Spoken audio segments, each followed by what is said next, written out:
So what I'm going to talk about I'm going to talk about the future. I think the future is the most exciting and interesting thing to talk about and the hardest thing perhaps to predict. But I do want to base my speculations about the future and particularly what may happen with cryptocurrencies in some economic history, particularly given the distinguished faculty at Warwick and Nick Kraft sitting in the front row. I'll try to get that right. And talk a little bit about innovation, where modern version of innovation came from. Link that up to economic growth and at least sketch out for you some of the things we've learned, good and not so good or more complicated, about the impact of innovation on growth, and then bring that as a lens through which we'll talk about, for the second half of the talk, about cryptocurrencies. This is a fantastic place, location, room in which to have this conversation. I've got George Stevenson over here and Robert Stevenson over there. I wasn't going to talk about railways, but I will slip a few remarks in because of their presence.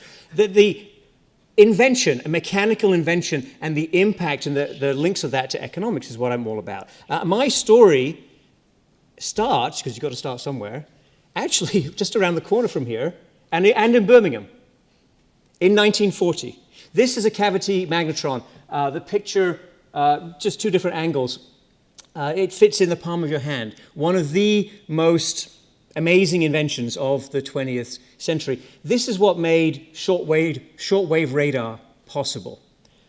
Now, in the summer of 1940, as you know, Britain was under attack. This was the Battle of Britain. Britain had built a pretty powerful and effective long-wave radar system for anticipating when bombers were approaching the British coast, which had some success. But they desperately wanted to develop a shortwave system which you could put, for example, in planes. And planes could have their own radar system to see other planes, for example.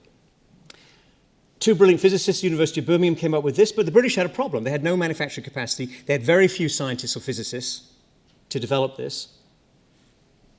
Clearly, this was a matter of urgency. Winston Churchill, as usual, couldn't quite make up his mind what to do, but eventually was persuaded by Sir Henry Tizard that they should take all the best military potential inventions that Britain had available in the summer of 1940, take them to the United States and give them to the Americans, if the Americans would have them and if the Americans would do something useful with them. So that's what Tizard did at the end of August, early September 1940. Now, the Americans, I am an American, despite the accent at this point, and I've been there for a long time, but we Americans, whatever we may tell you, we're absolutely not prepared for World War II in political terms or in technology terms, or actually in scientific terms. And this is why I'm starting my history of innovation here. In the summer of 1940, late spring, early summer of 1940, the Americans had just begun to think about ways in which technology was transforming war and ways in which science could be applied differently. But this was a very small-scale effort, not well organized. A key figure is actually number 5 on the left there, Alfred Loomis, who was a successful entrepreneur in the electricity business, a financier from Wall Street, knew everybody in the business world, and was great friends with a lot of physicists. One of the hubs for American thinking about radar and related technologies was literally his house, which is in the background. Now, the British brought their cavity magnetron. The Americans were impressed. Americans realized this was much better than the technology that they had available, and they were sufficiently convinced that they should invest in it and develop a technology that would be useful to the British and potentially to the Americans. And they built a laboratory actually at MIT. And the question came up, well, what should be the code name for this laboratory? Because you wouldn't want people to know you're working on something potentially useful like radar. So they decided to call it the Radiation Lab, the Rad Lab. Because radiation in 1940 didn't seem like it was going to be a practical idea of any potential use in the war, for example. So that was the cover name for the work on radar. The Americans adopted that technology, they developed it, they built it, but there's another thing that really matters in the history of technology. It's not enough to have the device. You have to absorb it inside your organization. You have to understand how to use it. You have to change your operating procedures. This is a radar chart. I'm sorry it's a little hard to see, but it is actually a wonderful artifact from the National Archives of the United States. Two radar technicians were trying out the long-range radar system that the Americans had deployed in Hawaii in December 1941. And they spotted the Japanese planes approaching Hawaii when they were still 1 hour away. 1 hour was plenty of time to launch American aircraft and defend Hawaii, defend Pearl Harbor. They didn't, because they called their commanding officer and said, we've got something on the radar, don't know what it is, looks like a lot of planes coming in, and the commanding officer, for various reasons, dismissed the report. He thought it was actually some American planes coming in. So just having the technology is not enough. You have to use it, you have to absorb it, and this was actually a really difficult lesson for the Americans and the American military to take on board. The big debate was actually, the hardest debate was with the Navy. The American Navy, which obviously cared about technology to some degree, absolutely struggled to take on board the advantages of radar, the ways you could apply science, actually, broadly defined, to hunting for example, submarines. And it wasn't, I've got all, this is, they finally formed a research and applications group, which was the beginnings of operations research. So the applications of mathematics to a lot of practical problems came from this group and came from physicists, actually, who worked in this group and then developed those ideas later. It wasn't until the spring of 1943 that the Americans actually figured out how to use technology, which the British had given them in 1940. So it's nearly 3 years later, 2,697 ships were sunk by submarines during World War II, most of them before the Americans figured out how to change their operating procedure and use radar. The man who was behind this scientific effort in the United States, a brilliant man, and actually a household name in his day, but I think largely forgotten now, was Vannevar Bush. Bush was a former MIT professor. He was the head of a science institute in Washington, D.C. in 1940. And he was the mastermind behind getting every available scientific resource, which means people, working on practical problems, applying them to the war effort during World War II. At the end of the war, he and his colleagues wanted to think about what to do next, how to take this lesson that I've briefly sketched for you, these lessons that science has become fundamentally useful. We can make things. Bush called it the age of the useful gadget. Gadget seems like a frivolous word to us today, but gadget to them was a useful mechanical device. And drawing on science, this was something very new for the Americans. They had been good at engineering for a long time. They were very practical. They had lots of companies that had research and development. The government had never done much research and development, and the universities had not done much research and development in any kind of scientific, applied manner. Bush said we should do it, we should do more. And they had already received, actually, every single one of these ideas they got with some specificity, except perhaps atomic energy, they got them from the British. The jet engine, Frank Whittle. Penicillin, antibiotics, you know that story. Fleming invented that. The Americans scaled it up. Atomic energy, of course, the Americans did have the big breakthroughs, but they only pushed on that after the British told them that it was a feasible technology. And Mark Oliphant at Birmingham was another key person in that. These are numbers from the Vannevar Bush key report. Their own analysis, their own assessment. The government was spending 1/3 of what the private sector was spending on research and development before the war. Universities, trivial amounts of money on this. The red are Americans on this. This is Nobel Prize winners in physics. It's the same story for chemistry or medicine. Before the mid-1930s, very few Americans won Nobel Prizes in science of any kind. The ones who did were mostly people who immigrated to the United States. After 1935, and definitely after 1945, the Americans are dominant in all of the sciences. It's a big switch in innovative activity and in government funding and in university purpose. And of course, the biggest focus of this activity, and I think definitely largest impact, is on digital computing. The picture on the left is of the Whirlwind 1. This was a digital computer that was originally sponsored by the Office of Naval Research, in its early days, and then taken over by the Air Force, because the Air Force wanted ultimately to develop a better way to intercept and manage the interception of presumed Soviet bombers that were approaching the United States. I like this picture because it shows you, if you can see the figures, it wasn't just a computer as big as a room, it was actually a really big room you needed to have a Whirlwind computer. It was the first computer that showed real-time video display of the computations that it was doing. Big breakthrough. Actually, also at MIT. The second picture, and that was in 1947. That's the key year for Whirlwind development. 1956, Bill Shockley sets up Shockley Transistor.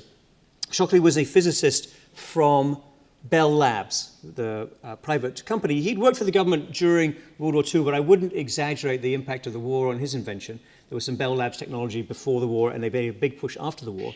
But the transistor represented, and there's also Shockley Transistor was not a particularly successful company. The people who worked for him found him to be a very difficult boss, perhaps particularly after he won the Nobel Prize, and they splintered off and set up their own companies. Shockley Transistor is the original semiconductor company in Silicon Valley. Everything in Silicon Valley, everything you ever heard about Silicon Valley comes out of that small building, and it is a small building. And it's about miniaturization. Who was Shockley's main customers? Who wanted to buy transistors rather than the vacuum tubes that predated it? The military. Why do the military want transistors? Vacuum tubes don't work well on rockets, missiles. The government as a customer, the government as a catalyst, the government as a funder of ideas, this was taking hold. It was not, however, exactly the Vannevar Bush idea. The Vannevar Bush mission, or concept, had been mostly civilian. His lead idea was, let's save lives. Let's take the same technology we used during the war, use it for the civilian economy, save lives. That struggled to get funding. But the military, they could get funding. The Soviet threat, that got people's attention. Developing missiles, which also, now that we're in London, I should acknowledge, came from the German V2 program, which the Americans imported wholesale, including the equipment and the physicists. Werner von Braun, who was the key German scientist, engineer behind the V2 program, actually had his own mini-series with Walt Disney in the 1950s. But you can ask me about that in the Q&A if you want to know more. That part of the story is a little strange. And then, October 17, 1957, the Americans get the biggest shock, the biggest technology shock that I think they've ever had. This was the launch of the Russian Sputnik satellite. Now, the Americans knew that the Russians were working on a satellite. There wasn't a publicly stated understanding, but they knew there was something of a race going on. But they were shocked by the size of the Russian satellite, and they realized that they'd fallen behind. So what did they do? Actually, given the partisan nature and the rancor of American politics today, it's actually remarkable. They had a consensus. They massively expanded public spending on all forms of research and development, including, and this is the jump up in the red bars here, is defense, and the non-defense, the blue that jumps up lower down, a lot of that is NASA. So this was going to the moon. This was, okay, positioning it as a civilian program was a political decision and a geopolitical one. They didn't want to be too provocative. They didn't want to militarize space too completely. But what did they want more than anything else? Satellites that could see everywhere. Satellites that could monitor the Soviet Union, and satellites that didn't need to fly over Soviet airspace because you could get shot down even at 60,000 feet, as they discovered.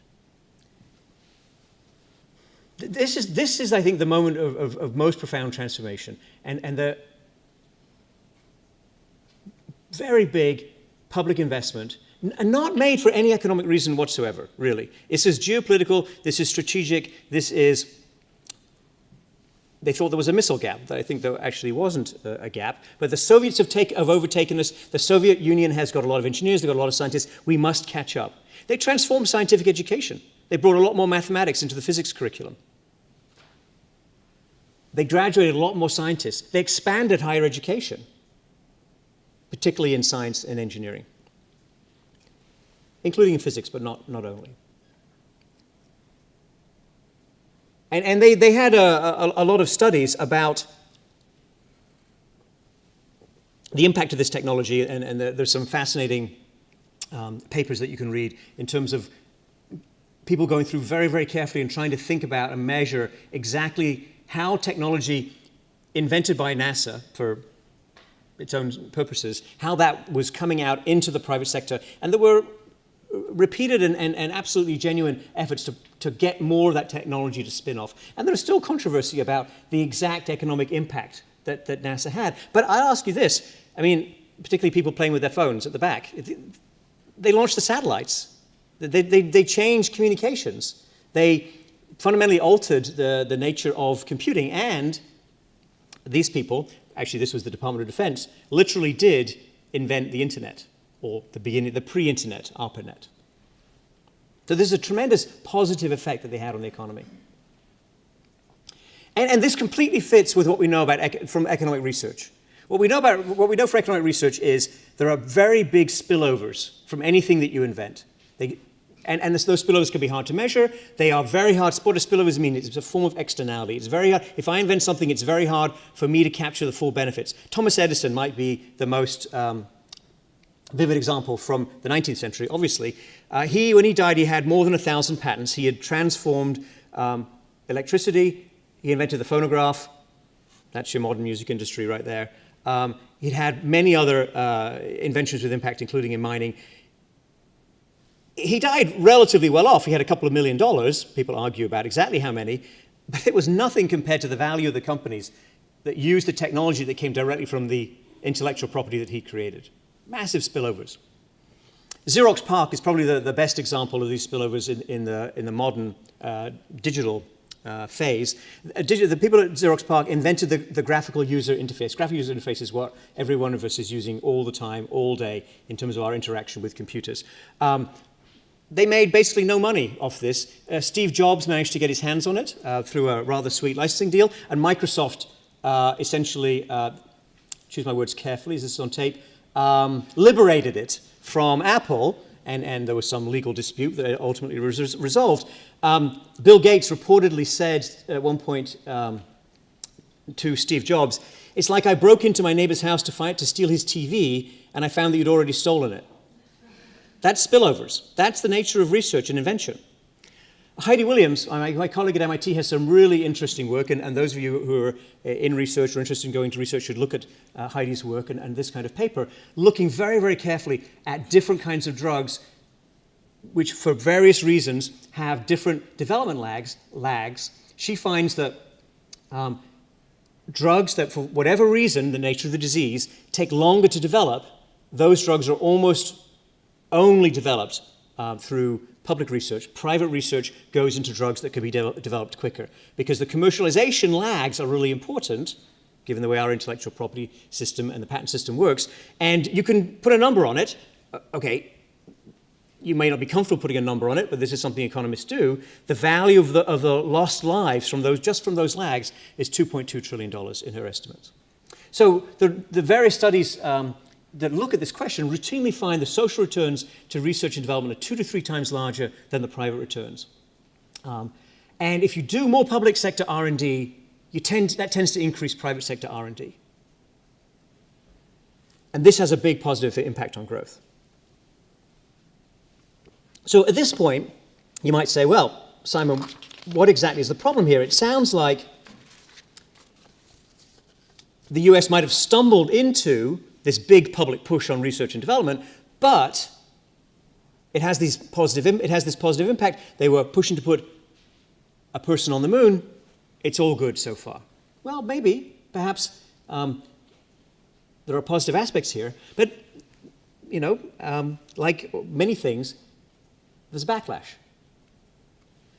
And the backlash, sometimes when I talk to my colleagues about the current views on science and the great difficulty that we have in the United States in terms of putting more public money into research and development, sometimes people say, well, this is because of objections on the right of the political spectrum. This is because people don't believe in climate change. This is because people may have other concerns about some of the lessons or implications of science. And there's some truth to that. But I would say if you go back and look at the history and look at when did the Americans start to lose confidence in this science push, in this push for innovation, It wasn't on the right of the political spectrum at all. It was on the left. And if you want to point to one moment or one publication that really changed people's minds about science and how we were using science, it's this fantastic book written by Rachel Carson, published in 1962. A lot of people still express vitriol and complain about Rachel Carson. My advice, go read the book. Brilliantly written. Does she get every single one of her facts right? Probably not. Does she absolutely nail the problem and convince you that the overuse of pesticides is causing problems for the environment, causing problems for animals and birds, and potentially affecting the human food chain? Absolutely, absolutely convincing. And notice that this is actually, the book was serialized in the New Yorker, and this is from the second or third paragraph of that New Yorker article, in which she articulates, I think, what had become or was going to become one of the biggest concerns about the use of technology and the use of science, and that is radiation. And she points out, or she argues, there's a link between radiation poisoning and the sickness that you can get from being exposed to radiation, you don't know necessarily that you're being exposed, and the effect of man-made chemicals. There are other things that happen. There's a turn against universities. The university, if you read some of the histories written by people on the right, people who work with Richard Nixon, for example, they say that the student revolt on the campus of Columbia University in 1968 was a turning point. That's when some people in America felt that they began to feel the universities were different. They felt they were out of touch. They felt that they were left-wing, and they didn't want to fund them.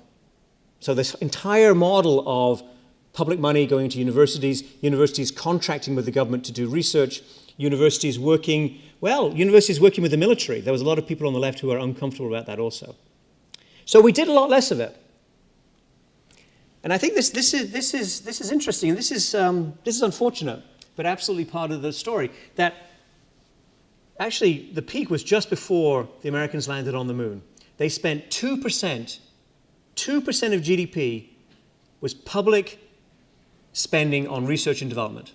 That's an enormous number, but it was zero before 1940, and it's about 0.5% now. So it was a surge and a push on that. And your reaction may be, well, Simon, that's an interesting story, and that's perhaps regrettable if we're right about the spillovers that we have from research and the creation of knowledge. But we shouldn't get too worried because look, the private sector, that's the red here, steps up, and we have a lot more private spending on research and development since the 1970s, and that's absolutely true. But what do we spend? What does the private sector spend this on? What's the private sector willing to invest in? Now, we obviously have a lot of venture capital in the United States, and I think increasingly in other places such as the UK. And it is certainly true that a lot of companies that are public right now, and a lot of the market capitalization of those companies originated with venture capital, and about 60% of all the companies that go public in any given year, plus or minus, but 60% over some period of time, are VC-backed enterprises.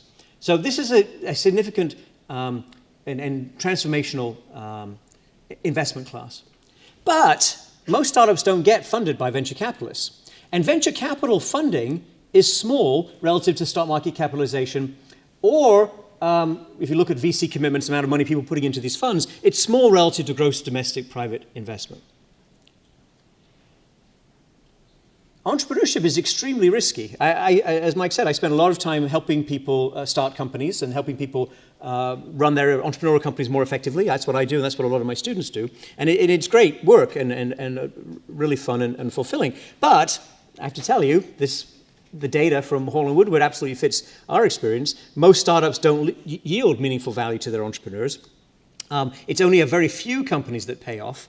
And the VCs know this. The VCs have to make a lot of investments in order to get a few successes. So what makes sense? And this is not at all critical of venture capitalists. They're private sector investors.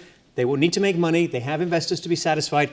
What's the incentive problem for them, or how do they address this? Well, they make relatively small investments, no more than $10 to $15 million in equity per startup. And the sectors they want are the ones that you can bring to market quickly, particularly with a short sales cycle. So information technology and software, absolutely perfect for them.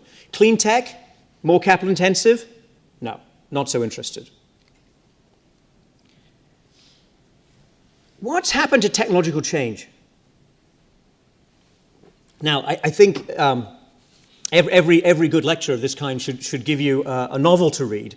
And if you, well, actually should give you some heavy mathematics to read, first of all, and you should go read Norbert Wiener's Cybernetics, published in 1948, which absolutely explains everything we're dealing with in the modern world in terms of the way automation changed when digital technology became available. Digital control, data, applying that to machines. Wiener worked also on World War II technology, also on technology that initially came from the UK in terms of the control of anti-aircraft guns, and he developed a new field. Actually, the other name for cybernetics, this was a rival group that needed another branding, so they called their branch artificial intelligence.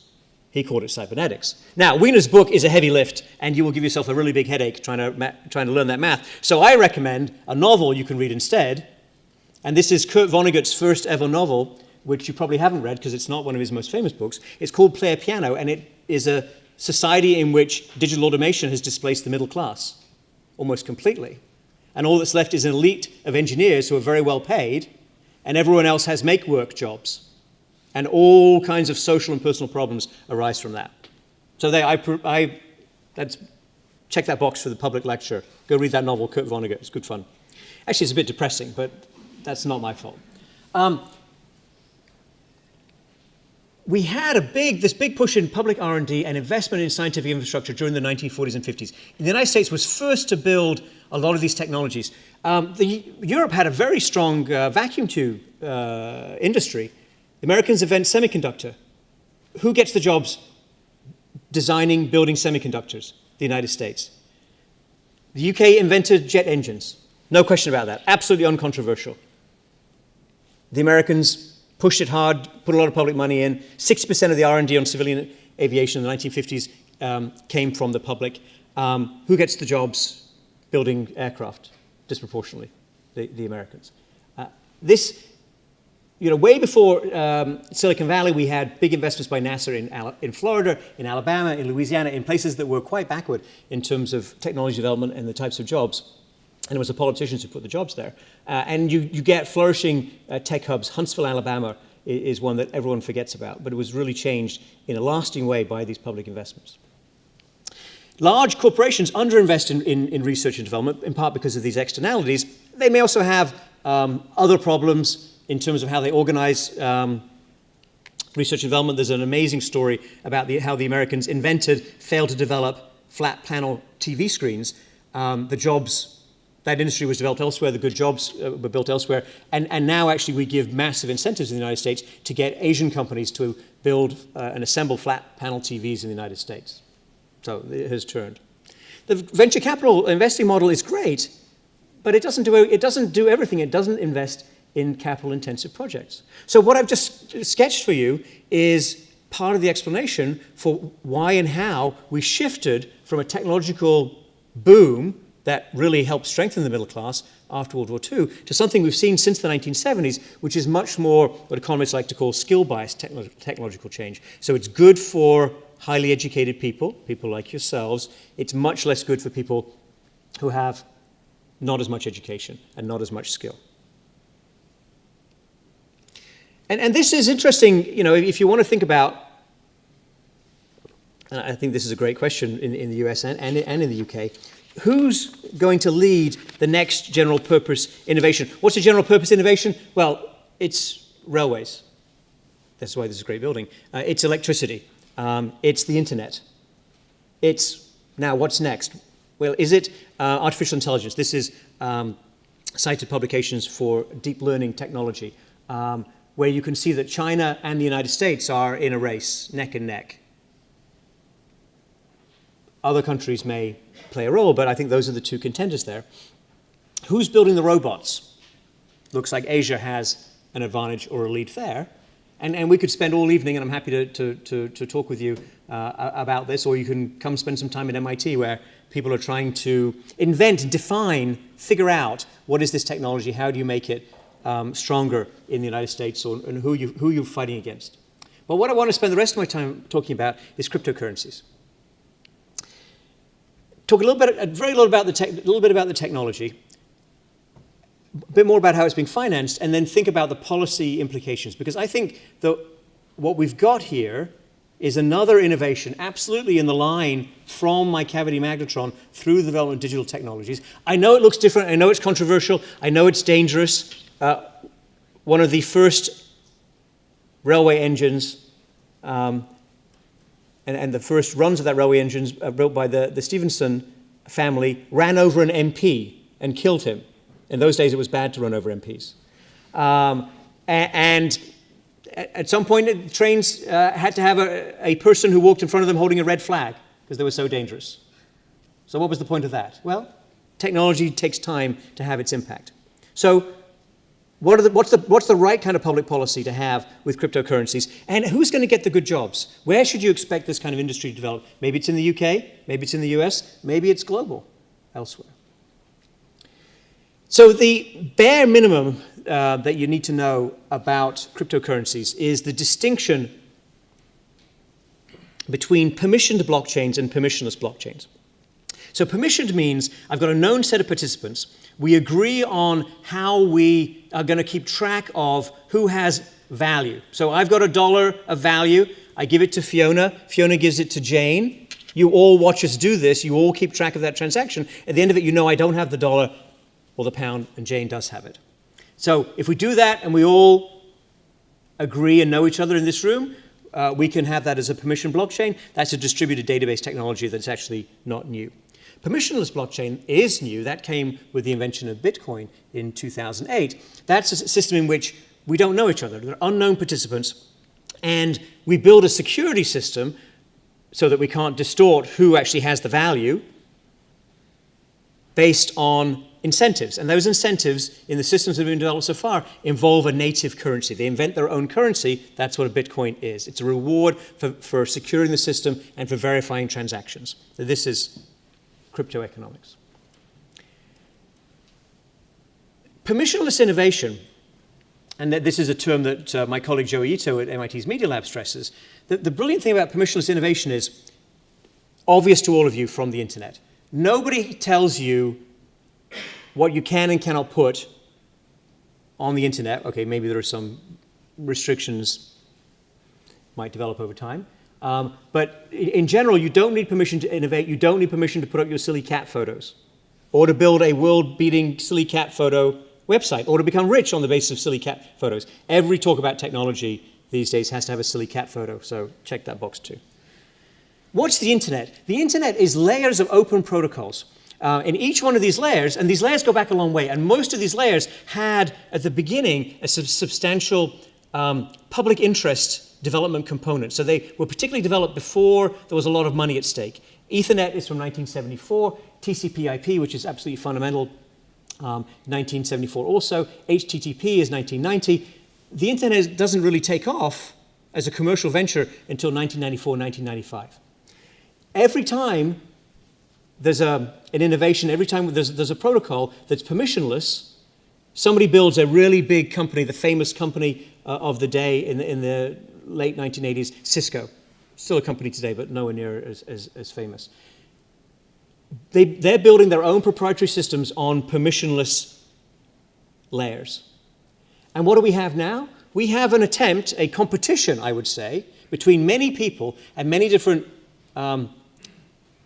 efforts to build protocols that will sit on top of the internet and allow you to determine who has value and to whom you've transferred value. And that's what Bitcoin offers to do, but I am not saying, to be clear, that Bitcoin's going to win. Absolutely not. There's a competition. There are many cryptocurrencies. But this is now an open competition for arguably the first time. What do you need to have in terms of layers? Well, nobody knows. But what seems likely is you have the internet. On top of that, you'll have some way of making transactions and payments which will be digital and will be programmable.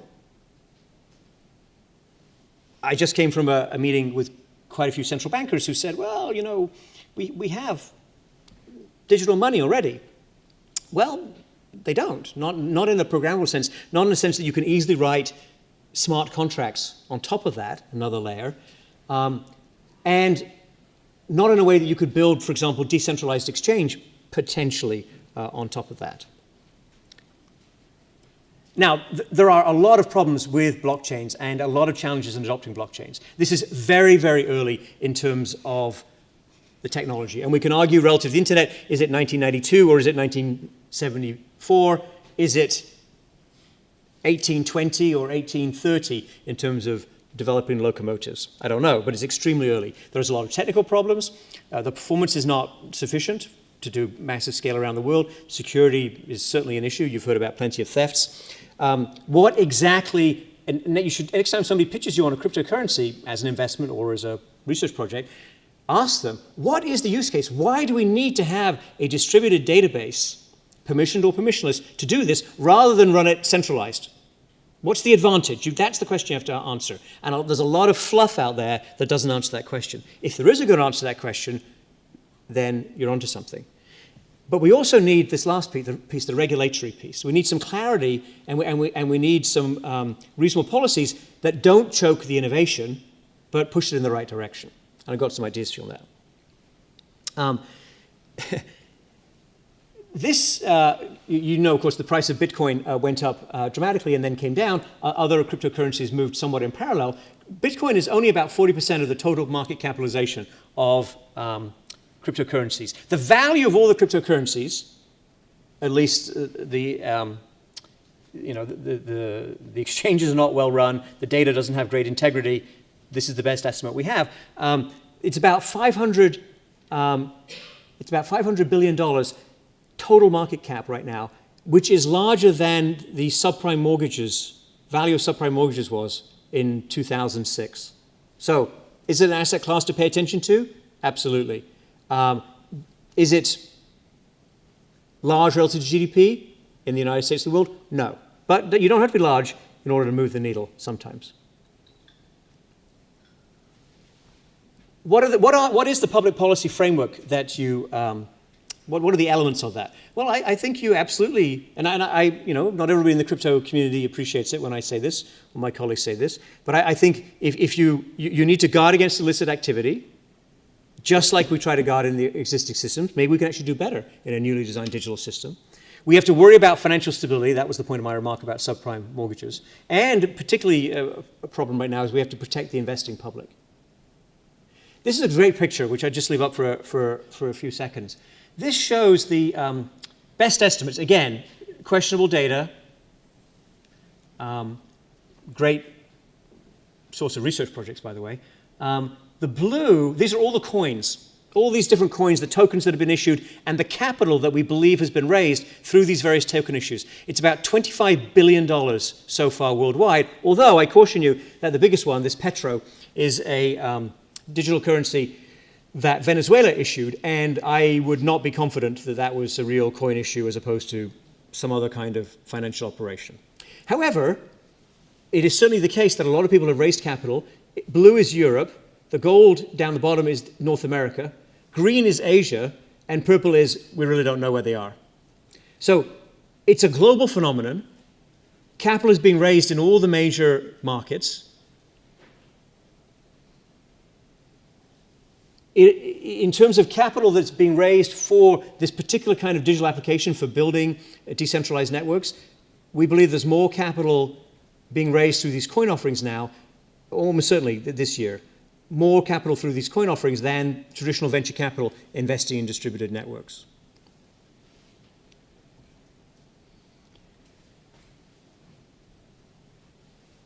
Now, there are some really good reasons to, essentially this is a form of crowdfunding. So you're getting people to buy a product in advance. The product has network externalities. The network is not yet built.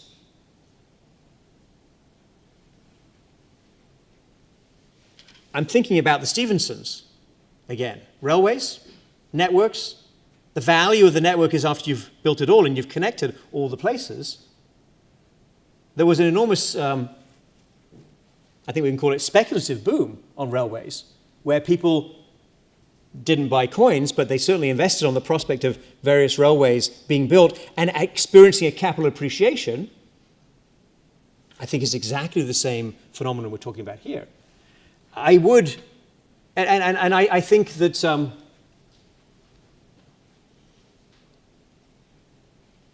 there are elements of this strategy that make complete sense.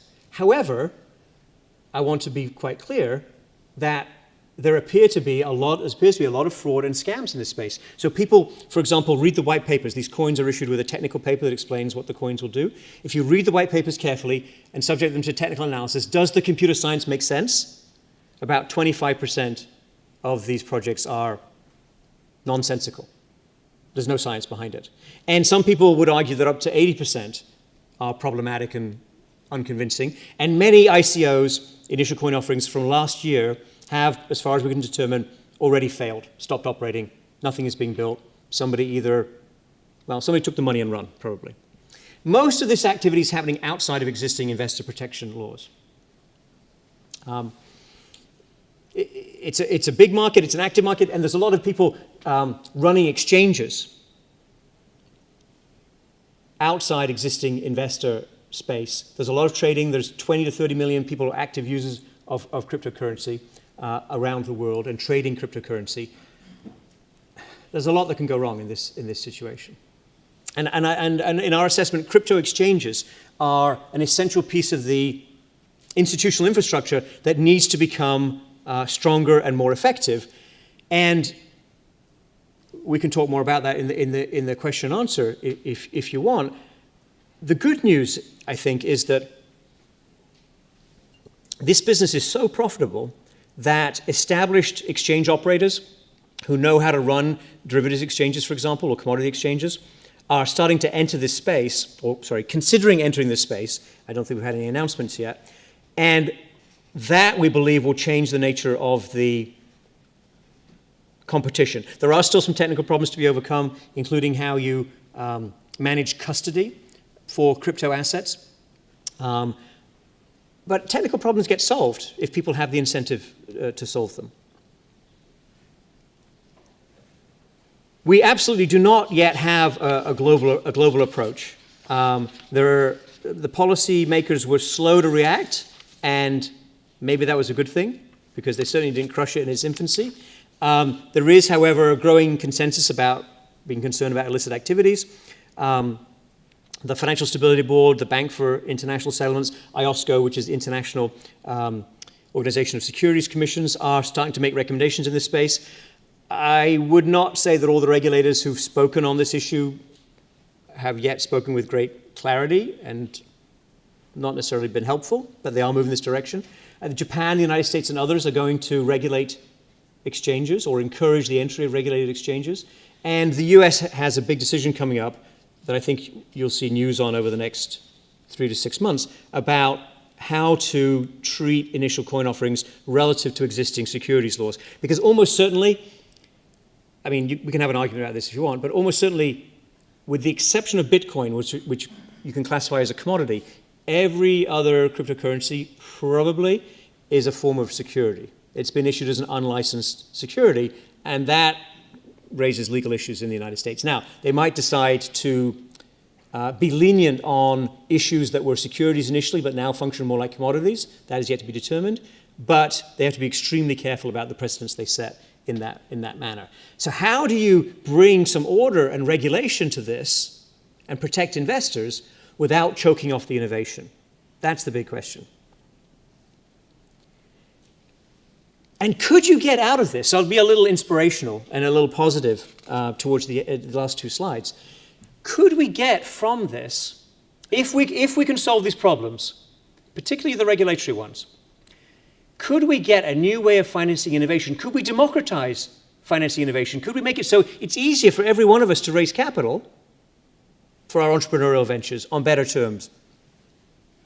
The venture capital model is fine, but it doesn't take you very far. There's a lot of issues to work through, but I think we could get there. And if you could get there, If you in the UK or we in the United States could figure this out, then you're going to be the first people in the railways, the first people to build electricity, the first people to develop radar, the first people to build the jet engine, the first people to build the internet. They get more of the good jobs. Being early in the innovative process, figuring it out, encouraging the innovation, making sure that investors don't get ripped off, or maybe allowing investors to speculate, but in a way that you're comfortable, in a way that is not ultimately counterproductive, doesn't cause the bursting of a bubble in such a way that you either bring down the macroeconomy after 2008, or you massively undermine investor confidence. But look, I remember very well the internet bubble of 1998, 99, 2000. The bursting of that seemed traumatic, but a lot of good companies were built and developed subsequently, and we didn't destroy entrepreneurship or the potential for development and for good jobs in that sector. So in addition to these points, blockchain, I think, technology can transform the financial sector. It's already been a catalyst for significant change. It represents a major source of competition for central bank traditional thinking and traditional models of banking. I'm not saying that the central banks will go out of business. I don't think they will. But I think fractional reserve banks, the existing kind of banks that we all have in our economies, are going to come under an enormous amount of pressure. Pressure to change, pressure to improve. This is good. And if we get it right, it'll help innovation and the financing innovation more broadly through our economies. I do, however, come back as my last point to public research and development. I think we retreated, so I'll just speak about the United States, we retreated too far after the 1960s. There's a very good case for increasing the amount of public research and development and spreading that around the United States and building more tech hubs. Politically, I agree, this is not the moment where people want to do that, but political moments shift in the United States, as you've noticed, quite dramatically, one way or another. So I think public R&D is a massive opportunity that would be entirely complementary, even with what happens in the private sector, even if we get the best possible outcome out of the cryptocurrency space, which is certainly what I'm hoping for. What I'm planning for, of course, is a lot of problems and issues that need to be dealt with effectively by regulation. Thank you very much.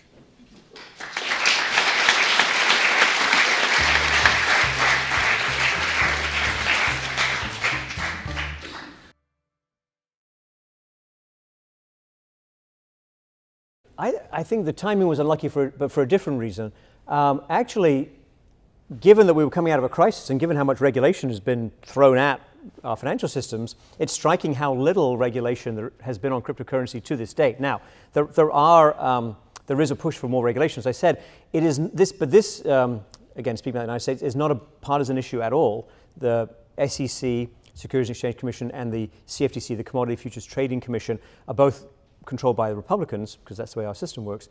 But there's no disagreement that I can spot between the various commissioners, because it's about investor protection. And the US has cared about investor protection since the 1930s in a nonpartisan way. So you're right, there might be now an overreaction the other way. My friends in the European, as in not you, central banking community might overreact and might clamp down on it. That would not totally surprise me.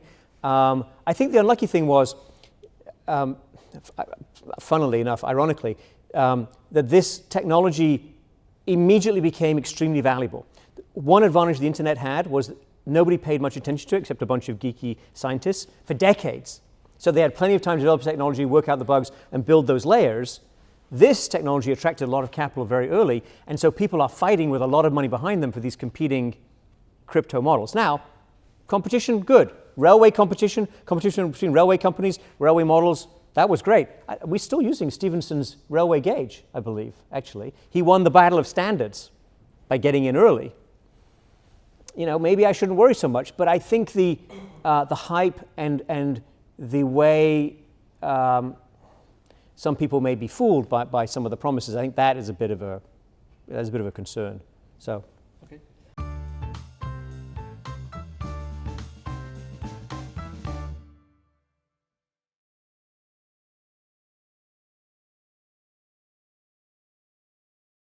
the answer to Ben is yes. The question was, should we worry about China? Is China going to become a tech powerhouse? It obviously already is. And I don't like, I think this term Sputnik moment gets overused, so I try not to use it. But the idea of a technological challenge to the United States, the Soviet Union was a challenge, absolutely a challenge. Maybe not as much a greater challenge as some people thought at the time, but it was a challenge. Japan was a different kind of challenge to the United States. Again, it probably exaggerated in the moment, and that is now receded. So, but China definitely has the public R&D, the spillovers from that. They've managed relationships with foreign companies to some degree. I think the biggest problems they have are intellectual property rights, because at some point, if you want people to innovate, you have to give them some protection from that, even in this public R&D spillover world. That works well, and also creativity. So can they have, and this is what Chinese analysts themselves say, can they get to levels of creativity and levels of breakthrough ideas as opposed to being a very fast and good copier of other people? That we don't know yet. And you might be right, it might be linked to other institutions, it might be linked to the way education works. It is a real challenge to the United States, and not only to the United States. And if you talk to the Chinese authorities or people who think about tech policy, they'll tell you they want the good jobs. Early innovation, good jobs, get them in China. They're a real contender.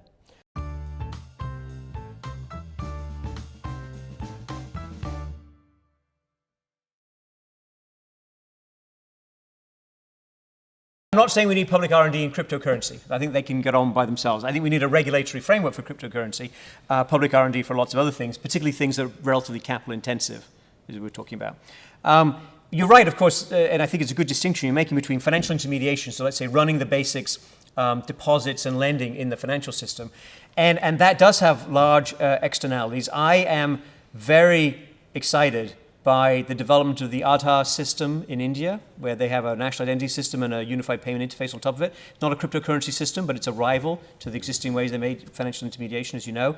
The Chinese Alipay and WeChat systems, which are not crypto systems, they're actually proprietary private systems running in China, using, as far as we can determine, very sophisticated artificial intelligence to determine who's a good credit risk and who's not, and maybe making better offers to people, or offers that are better for them.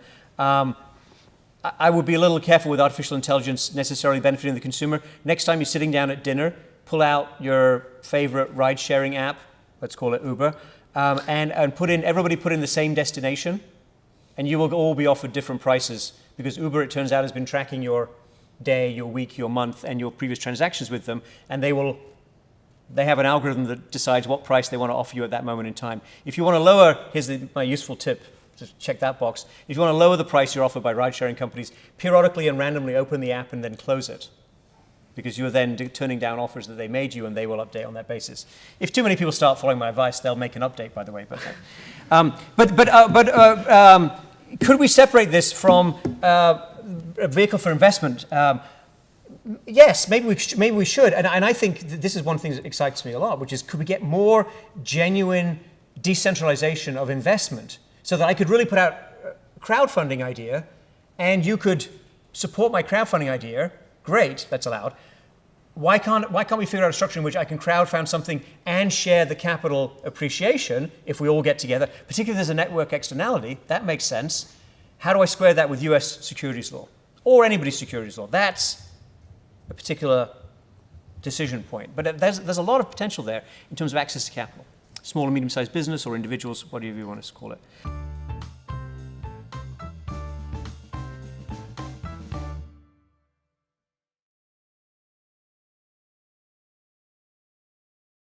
Look, I think this is the biggest issue of the day, and I'm not going to speak about the UK. I don't know the UK well enough at this point. But the problem we have in the United States is we've created this fantastic system for wealth creation, for going from, okay, not many people go from zero to great wealth, but people can go from modest wealth and a good education to vast wealth.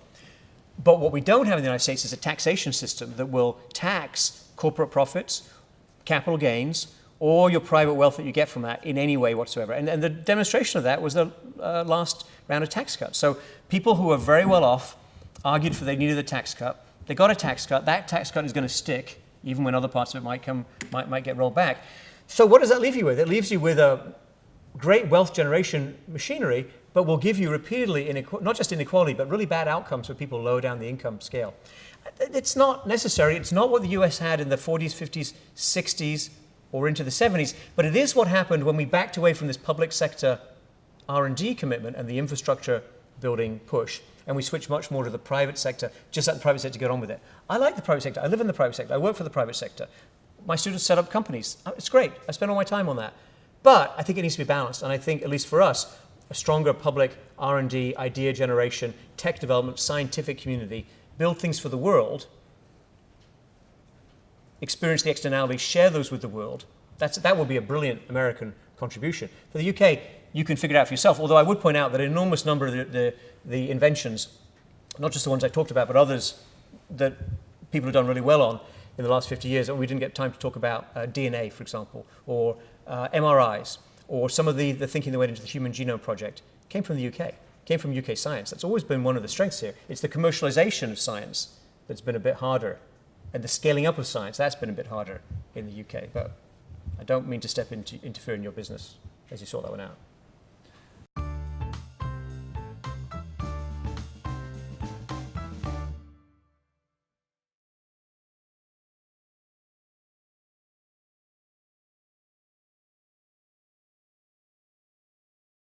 And you might be right about the long-term unintended consequences of quantitative easing. Of course, the motivation behind Bitcoin was total distrust in the banking system in general, private banking, and at least from the initial message encoded in the first Bitcoin, some sort of concern about the chance of the exchequer in particular. So I think it was a combination of lack of confidence in the existing financial system. The store of wealth question is very interesting.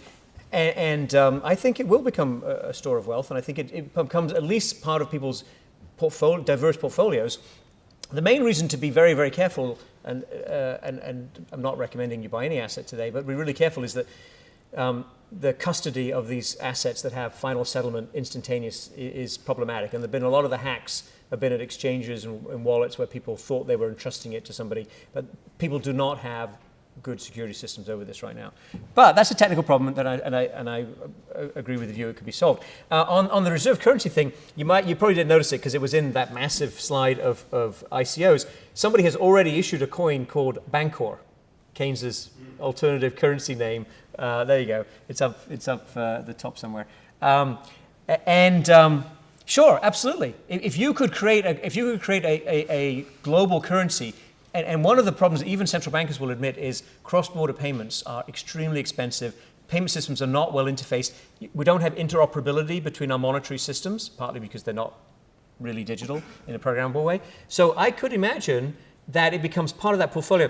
Is it part of, I think the latest evidence is still that people around the world like to use the dollar for invoicing and to run their supply chains. So I think you would have to shift people away from that dollar preference. I was in a conversation today with some investors who are not dollar-based people, and they're not investing in a dollar-based place, and the entire conversation was about dollars. So what would it take to move people away from Stevenson's railway gauge or away from the dollar? Quite a lot, I think. But hey, the central banks have now got competition, and the next time somebody thinks about inflating a currency, it's much easier for people, for their citizens to go find an alternative.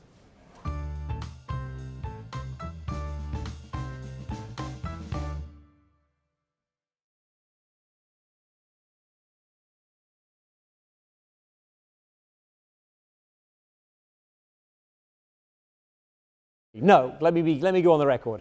And the big push actually came not so much from World War II. World War II was the model, the figuring out the model and understanding how to use science and plugging that into the economy in a way that hadn't been seen before. It was Sputnik, it was the Cold War, it was the non-war that led to the big push in public R&D. So I think the competition from China should encourage everyone, including the United States, including policy people I talk to think harder about not being more like China, but how to combine public R&D with private innovation, individuals, universities, companies, that whole system, and scale that up. I think that's the message that I would have for them. And I think there is competition between the models. I have no problem saying that. I think China has demonstrated some advantages of this, strong public R&D approach. Typically, what we've seen in the past is it's the blend of public and private, if you get it right, that's what really has big benefits. So we'll see how China does on that. But I think this is a very real challenge that will impact jobs and impact inequality in our societies, as well as have impact on China.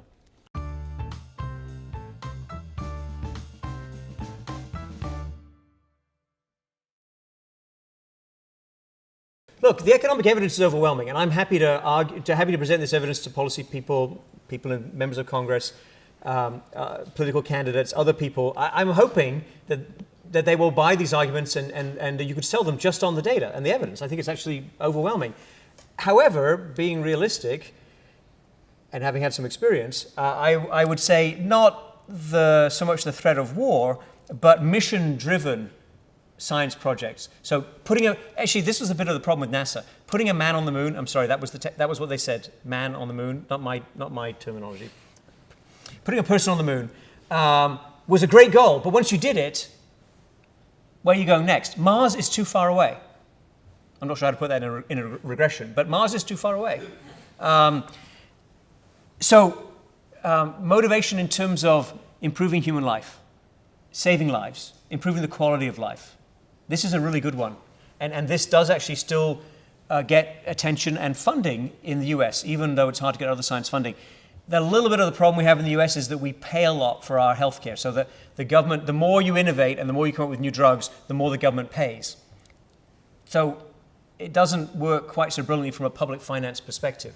But in terms of mission-oriented science, I think that's what grabs political attention, and that's what politicians can sell to people. We're going to do this, but now what's the this, and what's the vision now? That's what we're looking for, and that's what we're arguing for.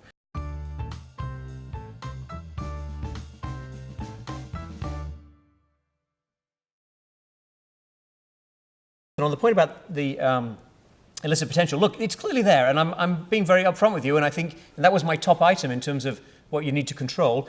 I was just in Switzerland, and I have no idea why they still have the 1,000 franc note. Actually, I do know why they have it, but it's not very good.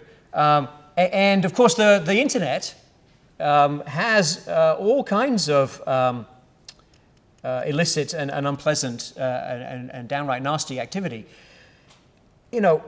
Should we either ignore the technology or try to prevent the technology from developing? I don't think that's a really good idea, even from a national security point of view. I think you want to be more active in developing the technology. You'll get more experts on your own team.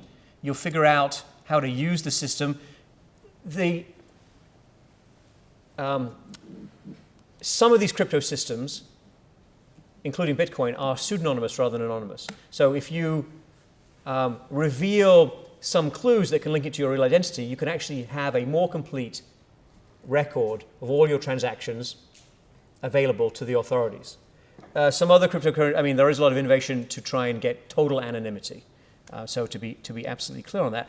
And I think, it's a problem that you have, that this innovation is going to take place whether you like it or not. And I would bring it more within the legal sphere and get more legitimate players in it.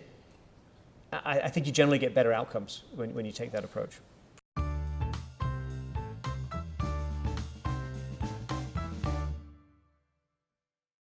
Look, the lack of global cooperation is a problem on many dimensions, and the trade friction between the US and China is really unfortunate and going to end up hurting the Americans as well as other people. I don't think it's impacting the development of blockchain, in part because this is such a decentralized technology. The measures taken by China against crypto exchanges and against, to some degree, transferring from crypto to renminbi and using that to take money, for example, or transfer funds to dollars, that was done for Chinese purpose. Nobody was asking them to do that. They did that for their own purposes. And honestly, speaking just about Bitcoin, most of the mining power, so most of the computer power that secures Bitcoin transactions is in China.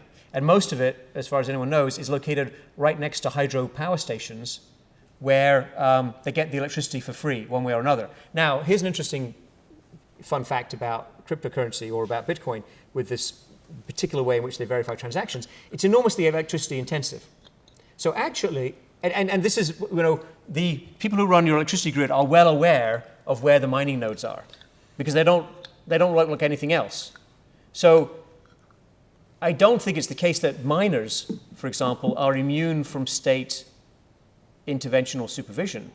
I think, on the contrary, you might worry about mining pools involving government officials and various forms of collusion developing in that way. But anyway, it's a national issue, and